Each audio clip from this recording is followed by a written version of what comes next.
Hello guys, आप लोगों का आपके अपने चैनल आशीष सर की क्लास में हार्दिक स्वागत एवं अभिनंदन है। आज की टॉपिक साइंस से रिलेटेड है और आज हम आपको सिखाएंगे द्रव्यमान संख्या कैसे निकालते हैं। किसी भी एलिमेंट्स यानी इलेक्ट्रॉन, प्रोटॉन और न्यूट्रॉन में से हम द्रव्यमान संख्या को कैसे निकालते हैं, बहुत ही आसान तरीके से आज हम सिखाएंगे। आप चाहे किसी कंपटीशन एग्जाम की तैयारी कर रहे हैं या आप किसी एकेडमी के आप स्टूडेंट हैं, चाहे आप 6 के हो, चाहे 7th के हो, चाहे 8 के हो, चाहे 9th के हो, चाहे आप 10th के हो, किसी भी क्लास के अगर आप स्टूडेंट हैं तो भी आपके लिए बहुत ही बेहतर है। और अगर आप किसी परीक्षा की तैयारी कर रहे हैं तो भी आपके लिए बहुत बेटर है। आज हम सीखेंगे द्रव्यमान संख्या कैसे निकालते हैं। बहुत ही आसान तरीका है, बहुत सी कॉन्सेप्ट बहुत ही आसान तरीके से आज आपको हम बताएंगे। हमारे अगर चैनल को अभी तक आप लोग सब्सक्राइब नहीं किए हैं तो जल्द से जल्द आप लोग हमारे चैनल को सब्सक्राइब कर दें। तो हम बता रहे हैं कि द्रव्यमान संख्या सबसे पहले होता क्या है। तो आप सबसे पहले द्रव्यमान संख्या जानने से पहले आपको परमाणु क्रमांक जानना पड़ेगा। अब परमाणु क्रमांक क्या होता है, जाहिर सी बात है आप पढ़े भी होंगे इलेक्ट्रॉनिक विन्यास, आप इलेक्ट्रॉनिक विन्यास करना जानते भी होंगे और परमाणु क्रमांक के बारे में भी आपकी पूर्ण जानकारी होगी। यानी जो परमाणु क्रमांक होता है उपस्थित उसके कोष में जितने इलेक्ट्रॉन होते हैं वो वही आपके परमाणु क्रमांक बन जाते हैं। ध्यान दीजिए, जितने उस कोष में उपस्थित इलेक्ट्रॉन होते हैं वही आपके परमाणु क्रमांक भी होते हैं, इसमें कोई दो राय नहीं। इसलिए हमने लिख दिया, ध्यान दीजिए, हमने लिख दिया परमाणु क्रमांक के बारे में। परमाणु क्रमांक किसके बराबर होता है? परमाणु में उपस्थित प्रोटॉनों की संख्या और परमाणु में उपस्थित इलेक्ट्रॉनों की संख्या। ध्यान दीजिए, किसी भी परमाणु में यानी अगर परमाणु का क्रमांक हमको ज्ञात करना है तो अगर हमको प्रोटॉन की संख्या मिल गया तो परमाणु क्रमांक वही है, निश्चित तो ये परमाणु क्रमांक वही है।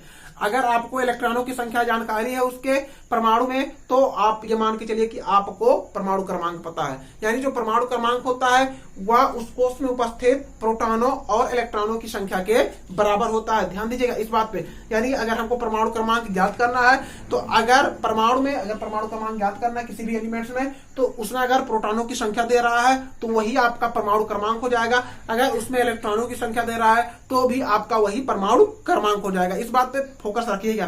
चलिए, उसके बाद अगर हम द्रव्यमान संख्या की बात करते हैं तो द्रव्यमान संख्या होता है आपका प्रोटॉनों की संख्या प्लस न्यूट्रॉनों की संख्या। ध्यान दीजिए, दोनों को अगर हम ऐड कर लेते हैं यानी प्रोटॉन कितने प्रोटॉन है और कितने न्यूट्रॉन है तो वो द्रव्यमान संख्या के बराबर हो जाते हैं। अब छोटा सा हम कॉन्सेप्ट क्लियर करके बताते हैं। जैसे प्रोटॉनों की संख्या, मान लीजिए प्रोटॉनों की संख्या किसके बराबर होता है? इलेक्ट्रॉनों की भी संख्या के बराबर होता है। ध्यान दीजिए, यानी हम इस तरह से लिख सकते हैं जो परमाणु क्रमांक है यानी प्रोटॉनों की संख्या के स्थान पर परमाणु क्रमांक का भी वैल्यू लिख सकते हैं क्योंकि बराबर है परमाणु क्रमांक यानी इक्वल हो गए प्रोटॉनों की संख्या बराबर इलेक्ट्रॉनों की संख्या। यानी तीनों में से कुछ भी दे रहा हो तो आप कॉन्सेप्ट क्लियर कर सकते हैं बहुत ही आसान तरीके से और बहुत ही मान के चलिए बहुत ही आसान तरीके से आप क्वेश्चन को सॉल्व कर सकते हैं। ठीक है, तो आपका यह डिक्लेयर हो जाएगा कि द्रव्यमान संख्या बराबर सूत्र क्या होता है? द्रव्यमान संख्या होता है यानी अगर आप प्रोटॉनों की संख्या और न्यूट्रॉनों की संख्या को ऐड करते हैं तो वो हमारा द्रव्यमान संख्या कहलाता है। चलिए एक हम सवाल के माध्यम से सीखते हैं इस कॉन्सेप्ट को। चलिए एक सवाल के माध्यम से सीखते हैं। हमने सवाल लिख दिया है, 3 विभिन्न तत्वों के द्रव्यमान संख्या 40 दिया है। 3 विभिन्न तत्वों के द्रव्यमान संख्या आपका 40 दिया है, परंतु उनके परमाणु क्रमांक अलग अलग दिए हैं। एक का परमाणु क्रमांक 18 दिया है, एक का परमाणु क्रमांक आपका 19 दिया, एक का परमाणु क्रमांक आपका 20 दे रहा। सवाल में पूछ रहा है कि इन तीनों में कितने प्रोटॉन व न्यूट्रॉन होंगे। आपको प्रोटॉन और न्यूट्रॉन की संख्या को आपको ज्ञात करना है। तो आपको अभी हमने बताया कि द्रव्यमान संख्या का क्या सूत्र होता है। द्रव्यमान संख्या आपका क्या होता है? द्रव्यमान संख्या बराबर क्या होता है? प्रोटॉनों की संख्या प्लस न्यूट्रॉनों की संख्या। अगर हम द्रव्यमान संख्या की बात कर लेते हैं तो प्रोटॉनों की संख्या प्लस न्यूट्रॉनों की संख्या होता है। तो लिख दीजिए आप प्रोटॉनों की संख्या प्लस न्यूट्रॉनों की संख्या। अब देखिए द्रव्यमान संख्या किसका दिया? पहले नंबर 40 दिया, तीनों का द्रव्यमान संख्या इक्वल दिया है, 40 हो गया। अब इसमें प्रोटॉन और न्यूट्रॉन हमको ज्ञात करने हैं, लेकिन क्या दे रहा है? परमाणु क्रमांक दे रहा है। ध्यान दीजिए, परमाणु क्रमांक दे रहा है। हमने अभी आपको बताया परमाणु क्रमांक किसके बराबर होता है? इलेक्ट्रॉनों की संख्या के बराबर होता है। परमाणु क्रमांक किसके बराबर होता है? इलेक्ट्रॉनों की संख्या के बराबर। देखिए परमाणु क्रमांक यानी हम प्रोटॉनों की संख्या के बराबर कर सकते हैं परमाणु क्रमांक, यानी जो प्रोटॉनों की संख्या है वही हमारा क्या हो गया? परमाणु क्रमांक हो गया। यानी हम पहले के लिए लेते हैं तो 18 बराबर न्यूट्रॉनों की यानी 18 प्लस न्यूट्रॉनों की संख्या। अब क्या कर देते हैं? इसको मल्टीप्लाई कर देते हैं तो न्यूट्रॉनों की संख्या हमारा कितना आ गया 40 माइनस 18 आपका आ गया वो क्या 22। ठीक है, यानी न्यूट्रॉनों की संख्या कितना आ गया पहले के लिए 22 और प्रोटॉनों की संख्या ऑलरेडी आपका कितना दे रहा है 18। ध्यान दीजिए, यानी प्रोटॉनों की संख्या हमारा कितना हो गया 18 और न्यूट्रॉनों की संख्या कितना हो गया 22। ऐसे हम इसका भी निकाल सकते हैं, क्या हो जाएगा दूसरे के लिए न्यूट्रॉनों की संख्या 40 माइनस 19 21 आपका आ गया, 40 माइनस 20 आपका 20 आ गया।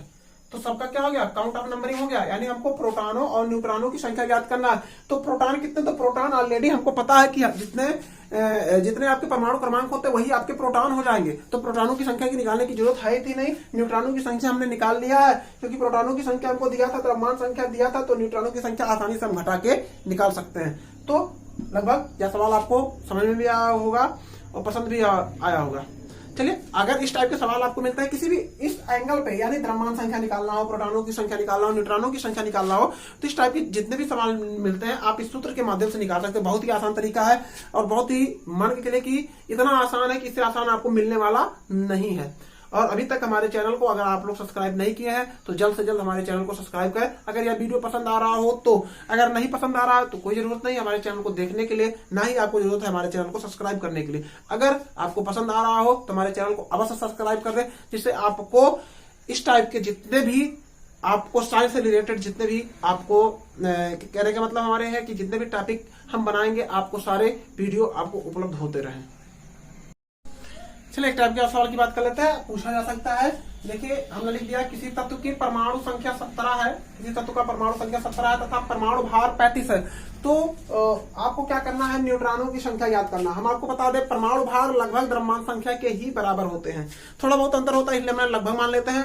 तो जो परमाणु भार होता है आपका, परमाणु भार द्रव्यमान संख्या के ही बराबर होते हैं। तो आपका क्या हो जाएगा, परमाणु भार लगभग बराबर होते हैं द्रव्यमान संख्या के। द्रव्यमान संख्या हमको मिल गया, द्रव्यमान संख्या मिल गया और हमको क्या दे रहा है परमाणु संख्या। तो परमाणु संख्या यानी परमाणु संख्या आपका 17 है, तो परमाणु संख्या किसके बराबर होता है, प्रोटॉनों की संख्या के बराबर होता है और इलेक्ट्रॉनों की संख्या के बराबर होता है। ध्यान दीजिए, तो हमको क्या मिल गया, प्रोटॉन भी मिल गया, इलेक्ट्रॉन भी मिल गया, परमाणु संख्या भी मिल गया, द्रव्यमान संख्या भी मिल गया। अब हमको क्या ज्ञात करना है, न्यूट्रॉनों की संख्या ज्ञात करना। तो आपको हमने सूत्र बताया था, बहुत ही आसान तरीके से सूत्र बताया था, द्रव्यमान संख्या बराबर क्या होता है,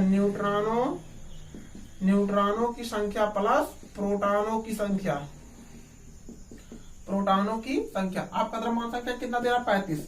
आपको क्या ज्ञात करना, न्यूट्रॉनों की संख्या ज्ञात करना, तो उसको लिख लीजिए, न्यूट्रॉनों की संख्या आपको ज्ञात करना प्लस प्रोटॉनों की संख्या कितना 17 है। तो 35 में से आपको 17 घटा दीजिए, आपका न्यूट्रॉनों की संख्या आपको मिल गया